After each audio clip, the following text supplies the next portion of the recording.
Many thousands of years ago, men and horses crossed paths. This gave birth to the advent of civilizations that conquered the world. These days, machines have almost wiped them out, but that's just an illusion. Because our planet in reality remains planet of the horses.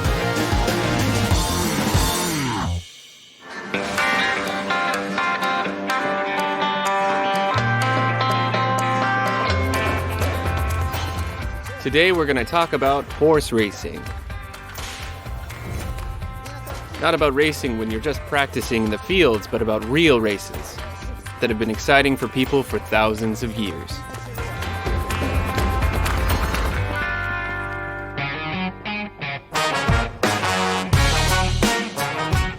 Today we have to place our bets at the races, choose a name for a foal.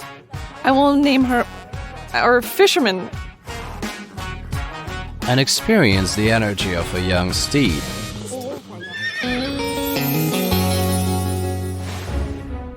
Horse racing is a competition for horseback riding. There is a betting house at the racetrack, so you can try to win a lot of money. This is extremely important to the development of the horse breeding industry as a whole. In order to introduce you to this particular equestrian sport, Alexander, our expert, invited a young horse lover Katya to Petrogorsk City Racecourse, which is among the oldest in the country.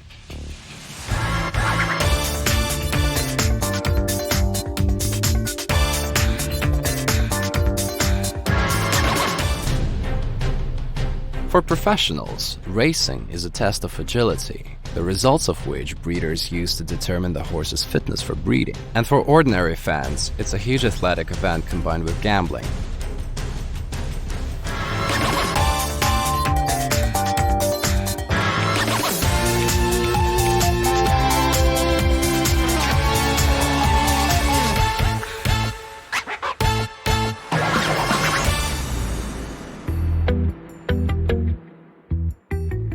You're gonna lose. No, I'll win. I'll win, Sasha. Don't say that. I'm going to... How much are you gonna bet? $1. Well, who are you gonna bet on today? Let's decide together. No, I won't confer with you. No. Let's rely on luck. Your luck. And well, on my knowledge, of course. This isn't fair. Why's that? You have a greater chance of winning. Well, you know, sometimes luck can beat even an expert. This is a core idea of horse racing. You know, I feel like Anna Karenina, so I came to the races.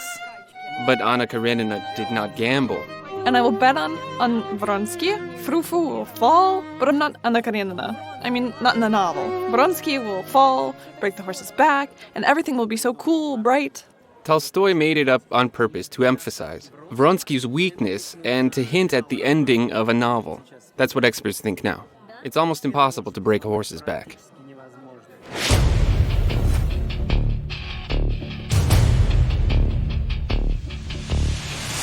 Well, who'd you bet on? I put my money on a mare. Her name is Atlantida Prim. I put $1 on her, and I hope I'll win this time. And I hope you lose. And why did you choose her? Well, at the beginning of this leaflet, which was given to me, I read that Mr. Kapushev, the jockey of this horse, is a champion. And he's won 9 times. I see. And he has the biggest... You relied on the jockey's experience. Yes, I thought that since he's an experienced jockey, he might win. This time, you'll lose, I'll win, and I'll take you out to dinner at a fancy restaurant this evening, and we'll... Okay, all right. I put my money on Villanova. We'll cheer for Villanova. Let's see. It's about to begin. Where are the horses? Oh, there. I see. And they're off. Where's mine?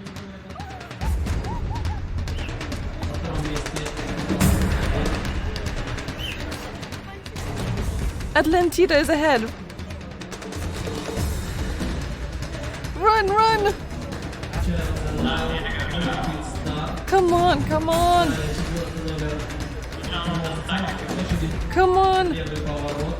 Where's the finish? Here. The finish is here.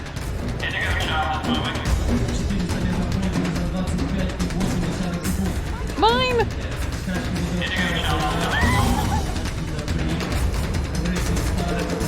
She's falling behind. No. Come on. No! Run! Come on, come on. Well?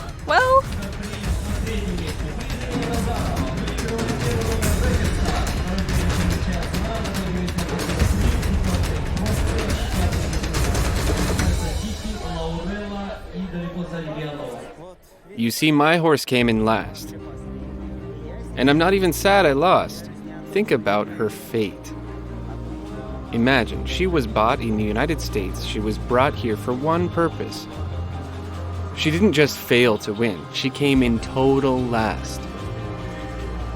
Lost, yes. And what will become of her? Yeah, that's a very difficult question. This is what makes me unsure about horse racing.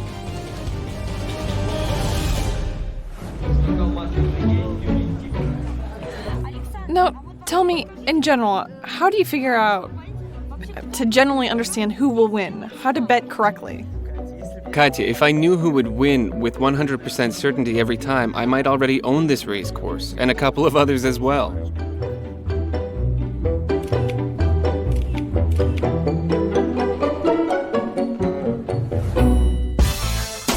Once upon a time, some joker came up with the idea of calling a match between two football teams from one city a derby. Since then, the word has stuck and became commonplace sports terminology.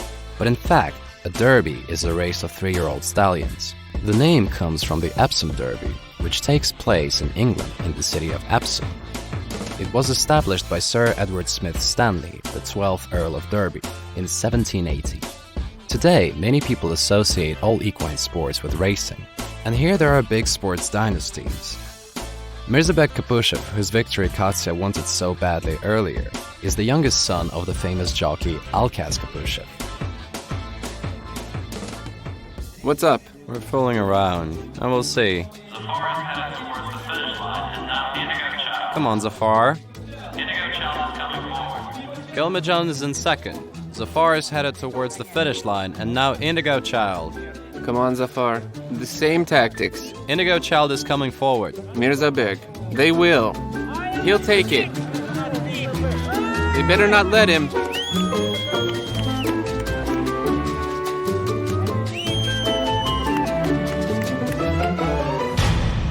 It's clear that this type of gambling is a huge industry. How can you prepare, but first bring into the world, a champion who will go for millions at the auction and earn even more for his owner? In order to find the answer, our expert and his assistant went to Western Peregorsk, to one of the stud farms of the Krasnodar region in the south of Russia. Children are selected for sports according to their abilities. For example, the runners are chosen by their legs, who can run the quickest, and horses selected in a special way. Or can every horse be trained? The success of the farm and the success of the breeder depends on the breeding selection, selecting only the best ones. Why are we racing? How is Formula One organized? They choose the best, even engineering new ones too. Of course. It's the same thing with horses. The higher the grade of the breeder, the higher the class of horses. So the parents of a future race winner are rarely dating and in love. Unlike humans, selective breeding is king here, but the process itself is full of Hollywood passion.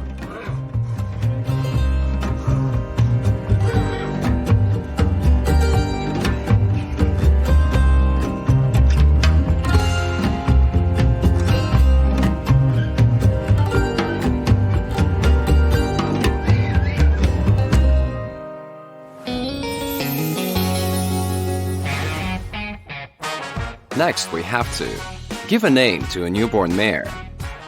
There's a village in Guatemala, which is called Rebinal. Let's name her Rebinalia. Learn how to prepare a horse for training. How I love my little horse. I will comb his tail and mane.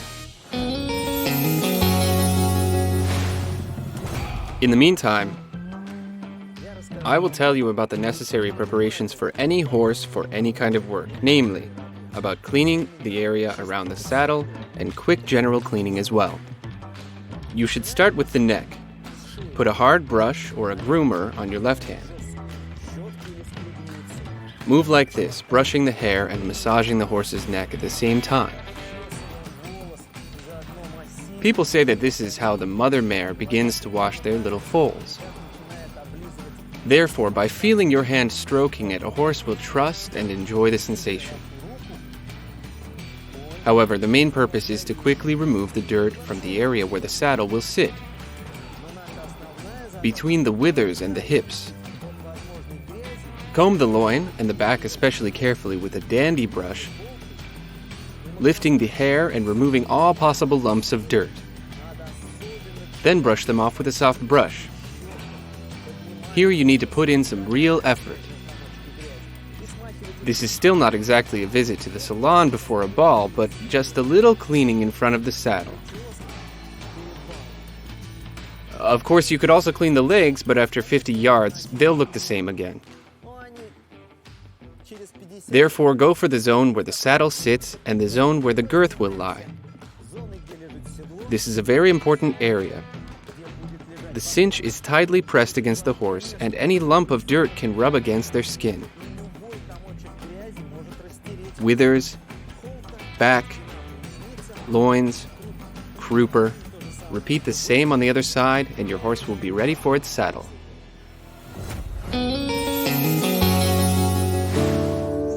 A horse's gestation period lasts 11 months. But we don't have to wait so long, because this is a stud farm. Production of foals here is almost constant, if, of course, you get here in the right season. Here we have... This morning a new resident of the planet Earth was Whoa. born. Is it a girl or a boy? This is a girl. What a cutie. Have you given her a name? No, she is still nameless. We can offer you the chance to name her. Me? Well, who else? So? And this name will be brought in the stud book. It will be everywhere. The horse will take part in races under this name. This will be taken into account to her offspring. I have it. I will name her Marussia, can I? Marusa. Marusa is impossible. This is a human name. Oh. You can name her after a city or a river, and so on and so on. Maybe I'll name her Krasnodaria. There are some rules. The first letter, in this case, her mother's name is Rizna, so the first letter must be R. R. And the second is either a stressed syllable, or at least clearly audible in the word, the letter B. B. Her daddy's name is Bungur. Bungur. Yes, combination of R and B. A combination of R and B. And Rebalka. Or Fisherman. This is a horse. How can we name her Fisherman? Even the horses are laughing at me. Okay, I've come up with something. I have a good name. Now even horses will not laugh at me. Horses, wait. This is a super name. There's a village in Guatemala, which is called Rebinal. Let's name her Rebinalia. Alright. But godparents, you are the godmother now, are responsible for the godchildren, so you are now responsible for her. Young champions and their parents need special care. This includes their diet, expensive food which is rich in protein and vitamins, regular medical checkups and cleanings. We groom horses here twice a day, and by horse standards, these are VIP conditions.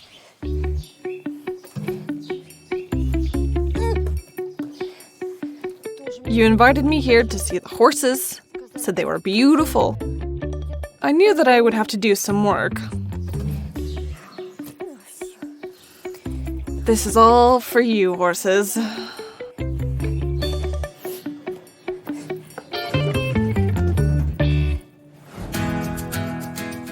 Careful selection of the future champion horse, which began at its conception, continues on after its birth. We can see all the weaknesses of a foal when it's still just a newborn. A horse with naturally good form has a better chance of becoming a good horse. But the most important thing is its breeding pedigree. At the age of 1.5 years, foals usually start training. We can already see the abilities for big-time sports at this age, and therefore, it is time to select a junior, so to speak, for the major leagues. Can you tell me in detail how the horses are trained? Well, the training takes place in September. We start the breaking of foals. They are introduced to the saddle, humans, and of course, humans riding them. After 6 months of training, the horse is ready for its first exam, a ride around the farm at a gallop, like a final academic assessment.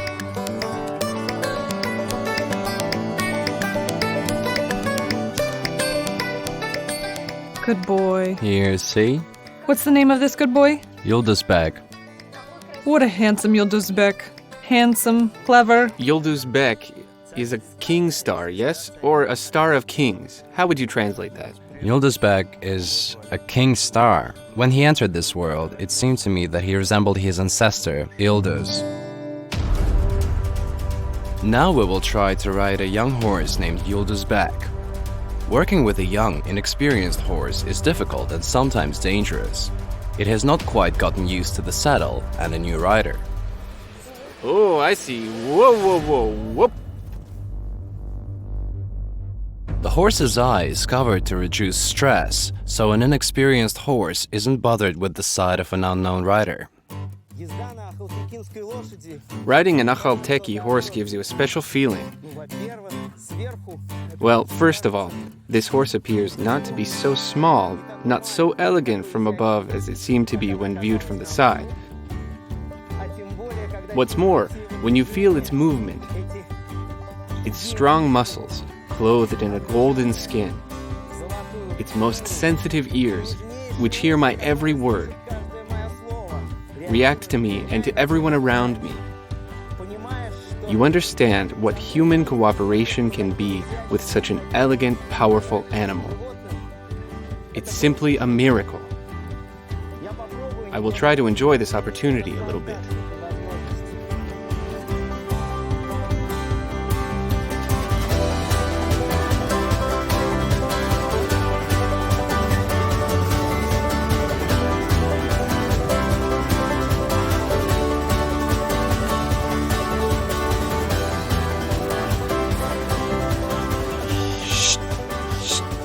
Good job, Yıldız.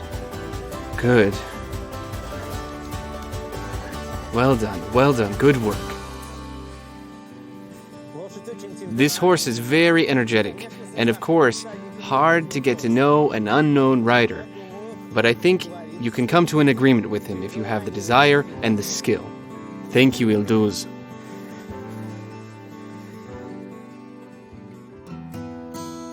In any event, the clear favorites in flat races are the thoroughbreds.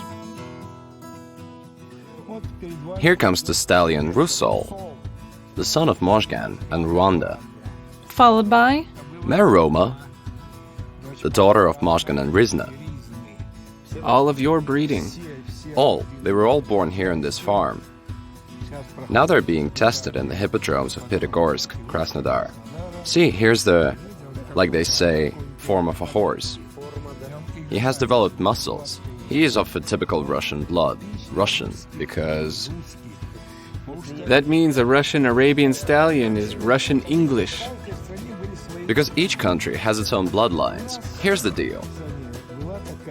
In our country, there was such a bloodline, Tagore. For the past 100 years, this line has remained alive. And I must say that all the greatest achievements in the hippodromes, both Russian and foreign, belong to the descendants of Tagore.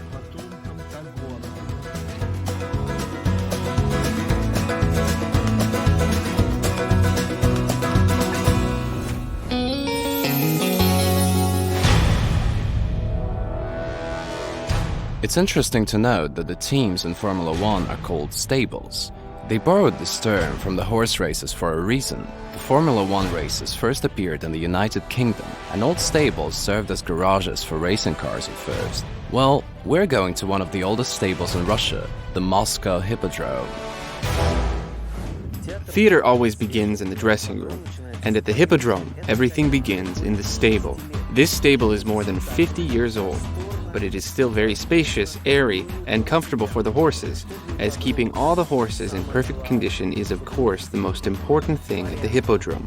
This is what Alexander Ivanskoy, a master jockey, is doing right now. Well, I'm preparing this horse for training right now. Who is this horse? What is he up for today? This is a 4-year-old stud horse named Iskander River, and he was last year's winner of Moscow Prize. Be careful, he might. The minimum weight check is not required, yeah. So that's like a horse is already settled. Well, in the process of training, it needs to get in beautiful form, yes? Like in that song, I'll comb my horse something. How I love my little horse. I will brush him very well, of course. I will comb his tail and mane. Is it safe to comb the tail? Is this horse well-mannered? Well, it is dangerous, but is the horse well trained? I know And the main thing is that he knows you. manners, or rather of my horse. And the main thing is that he knows you. To someone new, yes. He knows my attitude. He is 4 years old. I have been riding him since he was 2. That is, we won 2 races in 2 years. Therefore, I know his every move, but he also knows my attitude towards him.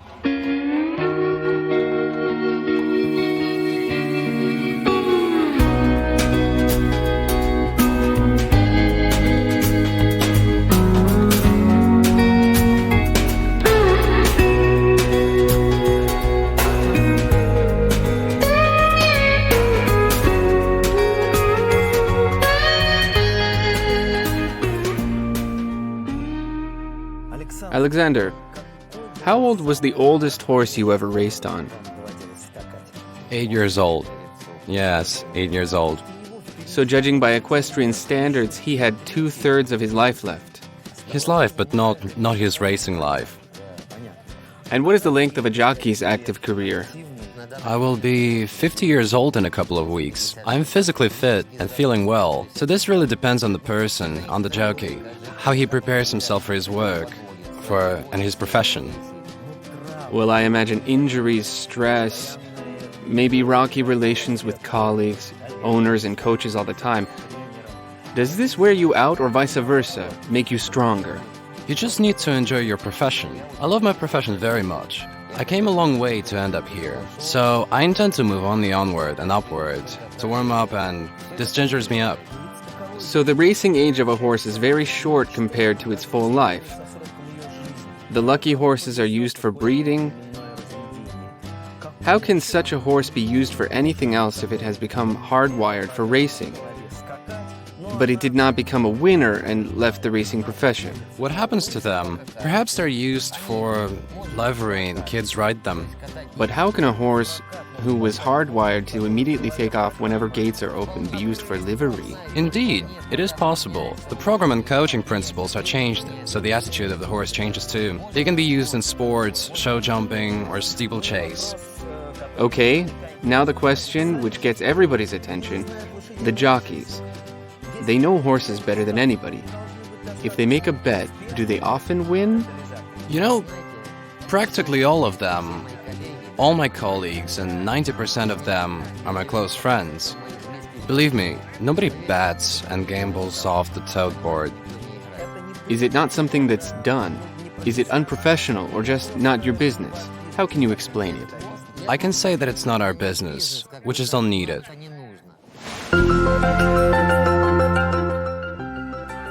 A human being is the only living creature who can feel passion, and horses have long been satisfying this passion. Of course, they've lost their military and transportation functions, but the horse's ability to stir people, to catch their interest with who will win the race, allows the large industry to exist.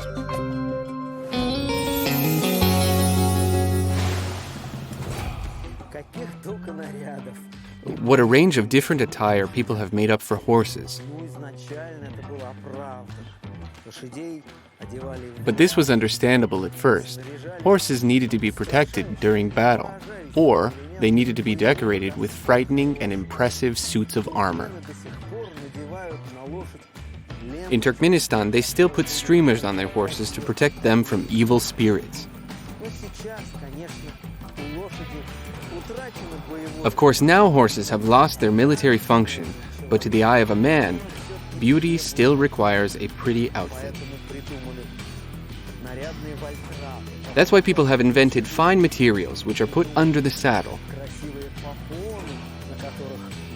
Beautiful horse blankets where the owner can weave his or her name, their crest, or just an exuberant pattern, as long as the racing horse is not startled by the blanket.